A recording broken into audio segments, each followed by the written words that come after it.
de segurança e de limpeza, mas esse chamou muita atenção quando a Gazeta Esportiva, por meio de matéria assinada por mim, revelou que o Augusto Melo, com uma assinatura e um contrato sem a concordância e a ciência do jurídico, sem carimbo dos departamentos internos, sem constar o contrato dentro do DocSign, que é a plataforma interna do Corinthians de comunicação e arquivamento digital, enfim, num contrato completamente externo, alheio ao clube, aos departamentos internos do clube de fiscalização e competentes para isso, o Augusto Melo assinou ali em maio, às vésperas de ser afastado pelo Conselho Deliberativo, um aditivo no contrato da empresa RF. O contrato ia até o final de 2026, a multa era de uma mensalidade e ele concordou em assinar um aditivo que elevava os valores ARF, os valores mensais que o Corinthians deveria pagar, uma renovação de contrato até 2030 e uma multa rescisória neste aditivo que contemplaria todo o período integral restante remanescente do contrato. Isso significa que após o afastamento dele, o Corinthians, ao tentar rescindir o contrato, descobriu que teria que pagar uma multa de quase 30 milhões de reais. Primeira pergunta, por que e para que fazer isso? Bom para o Corinthians essa renovação? Então por quê? Ainda mais sem a ciência e concordância do jurídico, que já havia vetado esse tipo de cláusula. Enfim, pergunta para o Augusto Melo responder. O importante nisso é o seguinte, informação de hoje, dessa terça-feira exclusiva. O Corinthians decidiu rescindir o contrato e avisou para a RF. Olha, este aditivo aqui é ilegal. E se você pegar a Lei Geral do Esporte, se você pegar, enfim, outros casos, não existe isso. Nós não vamos pagar e vamos brigar na justiça. É isso, simples assim. Nós vamos rescindir. Se vocês quiserem 30 milhões de reais por causa desse aditivo, vocês vão ter que brigar na justiça, vamos discutir lá em juízo e vamos ver o que vai dar lá no final. E o Corinthians muito confiante de que não teria que pagar esses 30 milhões de reais. Pois bem, a empresa RF hoje notificou o Corinthians e nesta notificação a empresa decidiu recuar. Decidiu recuar, abrir mão do aditivo e voltar ao contrato anterior. Por isso, ela pediu ao Corinthians apenas, olha só, que o Corinthians arcasse com os meses de maio, junho e julho pela prestação do serviço que estava atrasado, né? Então o Corinthians deveria pagar maio, junho e julho para a empresa, que aí já estava lá no contrato, a mensalidade normal, juntando tudo isso aí, cerca de 886 mil reais, e a multa rescisória. Qual é a multa rescisória? A multa de um mês, que sempre foi a do contrato. Ou seja, a empresa decidiu ignorar o aditivo concedido pelo Augusto Melo a ela. E aí a multa rescisória de 154,9 mil reais. Conclusão, o Corinthians vai ter que pagar aí 1 milhão e 41 mil reais para a empresa, vai poder rescindir o contrato e vai poder tocar o clube, seguir o clube com a empresa que bem quiser, prestando serviço de segurança e limpeza. Problema resolvido por Leonardo Pantaleão, tem que dar o crédito. Superintendente jurídico do Corinthians, que foi o Augusto Melo, saiu, voltou agora, enfim, ele que tocou isso, ele que liderou as iniciativas do Corinthians de falar vamos rescindir, não vamos pagar, vamos brigar em juízo, enfim, ele que liderou todo esse processo e um processo que saiu muito bom, enfim, do Corinthians vitorioso, porque tirou a empresa e derrubou a possibilidade de multa aí de 30 milhões de reais, agora ou depois por causa de uma briga judicial. O Corinthians, enfim, vai pagar aí 1 milhão de reais para a empresa, tchau e bem-se, o Corinthians segue a sua vida. Parabéns ao Leonardo Pantaleão, temos que reconhecer o grande trabalho e é isso. Problema da RF Segurança, revelado pela Gazeta Esportiva, resolvido.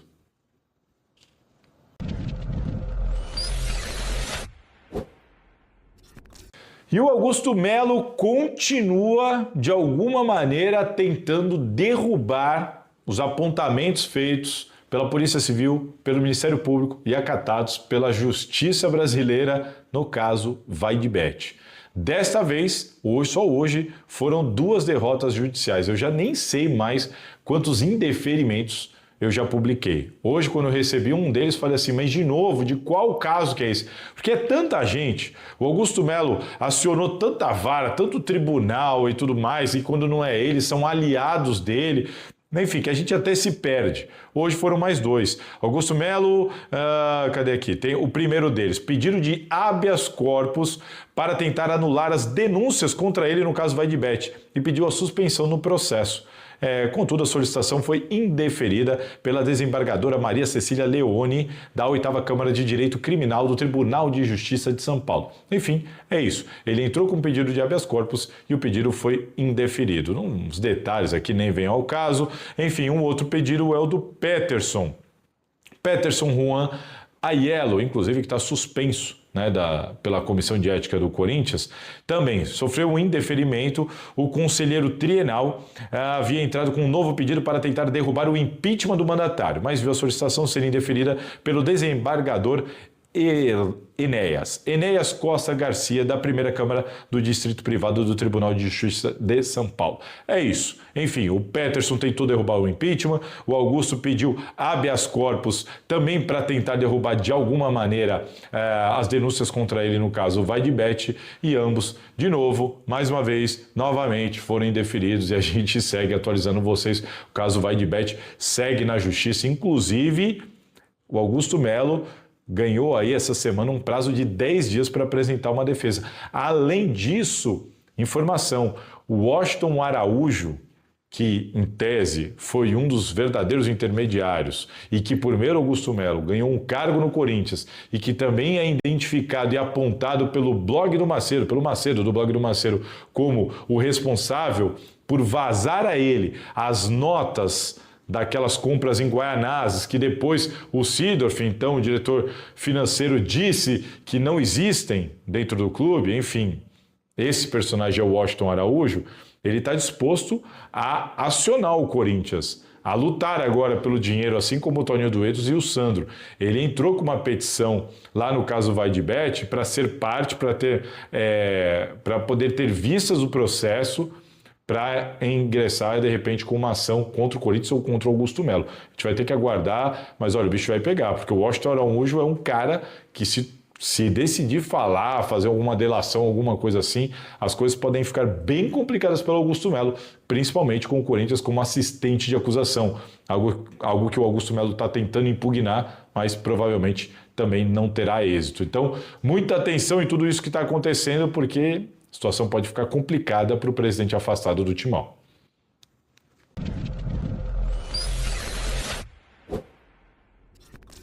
E o Vitor Sá, aquela expectativa pela contratação do Corinthians, o que aconteceu? Ainda não subiu no telhado, não. O Corinthians ainda está negociando. Qual que é a atualização para vocês? Bom, resumindo, Vitor Sá, lembra dele? Jogador do Botafogo, surgiu ali, jogou bastante no Botafogo, foram 3 temporadas boas pelo Botafogo. Ele tem 31 anos, jogador de beirada, extremo, não é muito goleador, poucos gols na carreira, mas é um jogador de extremo, de beirada, que o Corinthians está querendo trazer. Bom, seguinte, ele pertence ao Krasnodar da Rússia, tem contrato até o meio do ano que vem. O que o Corinthians está querendo? Queria trazer ele por empréstimo. Só que o clube russo entende que por empréstimo não vale a pena. Por que não vale a pena? Pô, óbvio, vou te emprestar por quê? Por 1 ano. Aí quando acabar o empréstimo, acabou o contrato, ele vai embora de graça. Então o clube russo quer alguma compensação financeira. O Corinthians, tudo bem, vamos lá, vamos conversar então sobre algum valor aqui que eu te pague para você me liberar ele agora nessa janela. O problema é aí, informação exclusiva para vocês. O Krasnodar pediu 5 milhões de dólares, tá? Pedida do Krasnodar, 5 milhões de dólares. O que o Corinthians entende que é muito dinheiro? Por esse valor não tem negócio, esquece, sem chance. Jogador de 31 anos, o Corinthians não vai recuperar provavelmente o seu investimento, ou seja, pagar só para utilizar o jogador, porque recuperar a grana isso não vai acontecer, e o Corinthians então entende que seria uma loucura pagar 5 milhões de dólares num jogador de 31 anos que não vai ter retorno do investimento e que, convenhamos, pode ser útil, pode ser importante para o elenco, mas é o Vitor Sá, calma, né? Não estamos falando do Malcom. Então, O Corinthians entende que é muito dinheiro. Por esse valor não dá e não vai ter negócio. Mas o Corinthians não desistiu da contratação. Do lado do Vitor Sá, ele está tentando facilitar ao máximo. Ele quer demais vir. Ele, Corinthians, tudo certo. O problema é o Krasnodar. Assim como teve o problema do Corinthians com o Sporting lá na tentativa do Biel, que o Corinthians acabou retirando proposta também por causa da pedida do outro lado. Corinthians agora está tentando negociar, de repente trazer por empréstimo com uma opção de compra ou obrigação de compra se ele atingir algumas metas, ou pagar um valor por este empréstimo de 1 ano e depois ter um valor estipulado como uma opção ao fim deste tempo. Ele pode, inclusive, o Vitor Sá, isso é muito comum, renovar o contrato dele lá para vir por empréstimo de 1 ano. Enfim, o Corinthians está tentando, junto com o Krasnodar, porque o Krasnodar está topando negociar e conversar, o Corinthians está tentando chegar ali em algum consenso. Vamos ter que aguardar, o Corinthians não desistiu dessa contratação, mas deixou claro, por 5 milhões de dólares, que foi a pedida do Krasnodar, sem chance. Vamos esperar e ver quais serão os próximos passos dessa negociação. Bora lá falar do derby agora.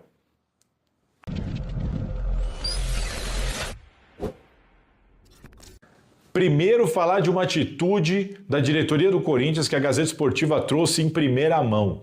Bem legal essa atitude, hein? A diretoria do Corinthians, ela quer transformar a compra das entradas, os ingressos para os jogos do Corinthians na Neoquímica Arena, ela quer permitir que o torcedor tenha acesso em tempo real, online, aos números, tanto de compra de ingressos quanto de receita de bilheteria.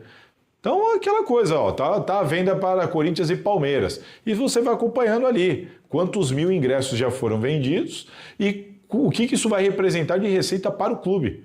E você vai acompanhando em tempo real. Bem interessante essa iniciativa, eu nunca vi em lugar nenhum. Vai ficar, inclusive, muito claro como é quando o Corinthians, né, tiver que liberar ingresso para um, para outro, para cortesia e tudo mais, mostra que essa diretoria não está preocupada com esses compromissos, não. Está realmente querendo atender o torcedor. Eles que, depois que assumiram, liberaram aí mais de 1.000 ingressos por jogo ao fiel torcedor, que antes eram barrados em outros logins da diretoria. A intenção é liberar cerca de mais 1.000 ou 2.000 em relação ao que vem sido colocado à venda ao fiel torcedor. Isso deve acontecer a partir dos jogos contra o Fortaleza e até antes do jogo contra o Fortaleza, que é no final de semana. A diretoria do Osmar Stabile pretende colocar estes dados de público e renda em tempo real, ao vivo, online, para todo mundo poder acompanhar. Qual que é o probleminha aí? O problema é que, por contrato, o Corinthians só pode liberar informações do borderô, dos jogos, com a assinatura da Federação Paulista de Futebol. E o que eu ouvi da diretoria do Corinthians é que eles vão tentar derrubar isso, que eles vão lá conversar com a Federação Paulista para derrubar essa necessidade dessa assinatura da Federação Paulista para então poder divulgar. O Corinthians disse que essa questão não muda a ideia deles, não muda o plano. O plano, então, agora é derrubar essa necessidade para colocar em prática essa ideia do tempo real online ali, do público e renda dos jogos do Corinthians. Bem interessante. Uma segunda informação. Antes de gravar esse vídeo, olha, deixa eu ver, eu estou gravando às 8h20 da noite, tá? Dessa terça-feira.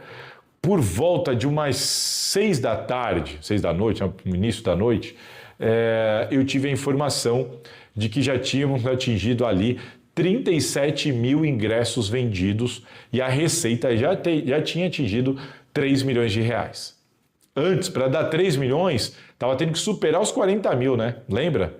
E o fiel torcedor com pouca pontuação nem conseguia comprar, nem chegava para ele. Olha que loucura. Agora chegou até para quem não tem ponto nenhum, já está para a torcida que nem é sócia do fiel torcedor, está lá liberado, só entrar lá e comprar. Você cadastra sua facial e compra, vai pagar o valor cheio. Se não quiser, cadastre-se no fiel torcedor. Mas está chegando ingresso para todo mundo e com 37 mil ingressos já superou os 3 milhões de receita. Que coisa, hein? E isso escancara tudo aquilo que a gente vinha mostrando e revelando aqui de como estava acontecendo desvio de ingressos de dentro do Corinthians, cara. Um absurdo que estava acontecendo com o torcedor. Enfim, isso está escancarado, isso está mudando até que enfim, que bom. E essa é a situação. Tomara que dê certo, porque esse projeto de você poder acompanhar em tempo real, eu achei bem legal. Você gostou? Curte a ideia? Diz aí nos comentários.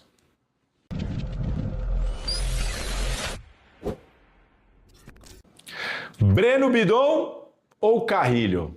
Quem que você escalaria? Deixa aqui nos comentários. Ou os dois, né? Eu tô falando isso porque essa é a dúvida de Dorival Júnior. Essa é a apuração que eu tive. O time do Corinthians deve ter Hugo Souza, Matheus e André Ramalho, Gustavo Henrique e Matheus Bidu. Lá na frente, Memphis Depay e Yuri Alberto. Atrás deles, o Rodrigo Garro. Este trio, Rodrigo Garro, Memphis Depay e Yuri Alberto, vão encerrar o jejum de 125 dias sem jogarem juntos. Desde o segundo jogo da final do Campeonato Paulista, em 27 de março, quando o Corinthians foi campeão justamente em cima do Palmeiras na Neoquímica Arena, e é justamente contra o Palmeiras na Neoquímica Arena em outro mata-mata, só que agora pela Copa do Brasil, pelo primeiro jogo, que eles voltarão a jogar juntos. A questão é, e o resto? Bidon, Carrilho, Martínez e Ranieri. Um tem que sair do time. Quem será? A informação que eu apurei é que o Dorival Júnior tende a escalar Ranieri e Martínez, e que Carrilho e Bidon estão brigando por uma vaga. O entendimento do Dorival é jogar com, de repente, só o Ranieri ou só o Martínez, Carrilho de um lado, Bidon do outro, lá na frente, Garro, Memphis e Yuri, já deu muito certo. Mas será que vai dar certo agora contra esse Palmeiras? Lembrando que o próprio Ramon Dias, nas finais do Paulista, mexeu no time e colocou Ranieri e Martínez juntos. Lembra disso? Pensando, enfim, em correr mais, em marcar mais, em competir mais, já que Carrilho e Bidon entregam muito mais a parte técnica e deixam um pouquinho a desejar na parte sem bola. Essa é a dúvida do Dorival Júnior. O que eu faria? Eu faria Ranieri, Martínez e Bidon. E no segundo tempo, a gente vê e tem um Carrilho por ali. É o que eu acho ideal? Não é o que eu acho ideal, mas para este jogo, talvez seja. Talvez seja para este jogo.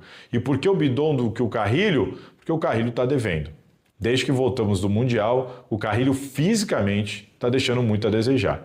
E tecnicamente, também não está lá essas coisas. Contra o Botafogo, por exemplo, primeiro tempo muito ruim, o segundo tempo ele melhorou, mas errou 2 passes cruciais que poderiam ter dado a vitória ao Corinthians. Gosto muito da dinâmica que o Breno Bidon dá esse meio de campo do Corinthians. Gosto demais. E hoje, essa dinâmica, esse apetite do Breno Bidon hoje, físico inclusive, é muito maior que o Carrilho. Pelo menos tem sido assim. Então, ter o Martínez ali pelo lado direito, onde ele já foi bem nesse box-to-box, avançando e voltando, com o Ranieri um pouquinho mais preso, com o Bidon um pouquinho mais do lado esquerdo, Garro centralizado, 4-4-2, Memphis e Yuri na frente, talvez para este jogo e para o início de jogo, não necessariamente até o fim, talvez seja o ideal. Porque o Corinthians tem outras alternativas, como o Carrilho para o segundo tempo, como, por exemplo, aquela dobradinha de você colocar o Henry Lery lá atrás e o Bidu um pouco mais à frente pela esquerda. São alternativas que eu penso que, de repente, para o segundo tempo. O que você pensa? O que você acha? Manda aqui nos comentários. Já deixa o like aqui no vídeo. Muita informação nessa terça-feira. Só nessa terça-feira já gravei outros 2 vídeos. Um está no ar. O outro só amanhã. Teve um ainda no meio da madrugada. Então, se liga aqui na Salazar TV, conteúdo é o que não falta. Deixa o like, se inscreve no canal e aquele abraço.